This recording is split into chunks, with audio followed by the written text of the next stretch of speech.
Thank you, Honorable Deputy CM Saab.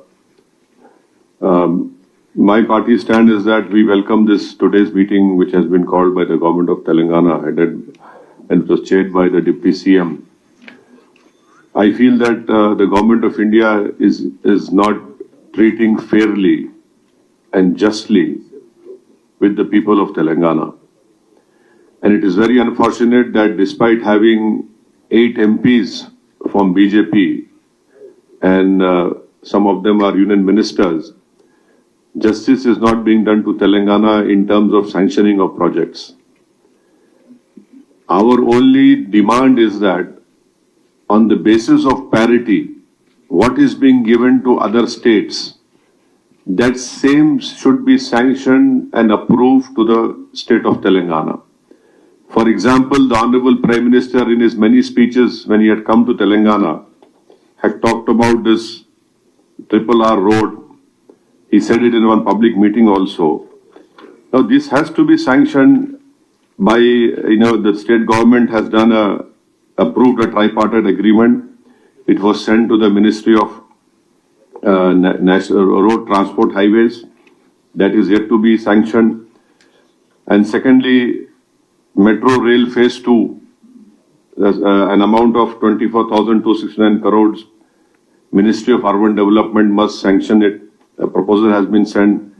The government wants to develop Bapu Ghat at Langar House. For that, some 94 acres land has to be given. Then you have this linking of River Musi and the cleaning of River Musi and drinking water project of Godavari Phase 2 under Amrit 2.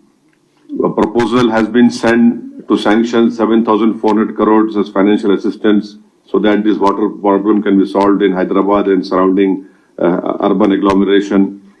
And then you have semiconductor mission, land is available at Mucharla, Government of India has to sanction it, the Ministry of MeitY.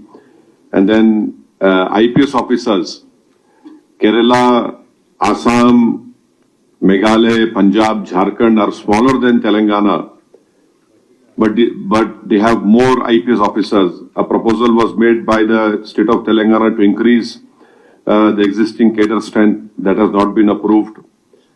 And then lastly, there are many reimbursement issues and many issues are pertaining to the Ministry of Home Affairs. These are all important issues, and then extension of railway line, some 8 railway lines are there. So these are all the issues as far as my party is concerned.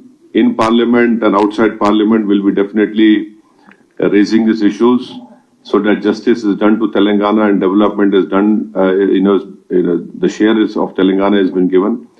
And hopefully all our MPs will meet again in Delhi and decide what course of action should be taken. But definitely in the Parliament, in the Lok Sabha, I will be raising these issues. I have raised this demand in my every speech which I have made in Parliament after the Parliament election of 2024. And I hope that Mr. Modi as the Prime Minister will do justice to people of Telangana. And Telangana deserves all these projects. The promises that have been made in the Bifurcation Act will be implemented. And it is high time. In last 10 years, the government has been in power, BJP government has been in power. And now they had a huge number of 8 MPs getting elected. Despite that, unfortunately, we see that Telangana is being given a stepmotherly treatment by the BJP and NDA government. This is what I have to say.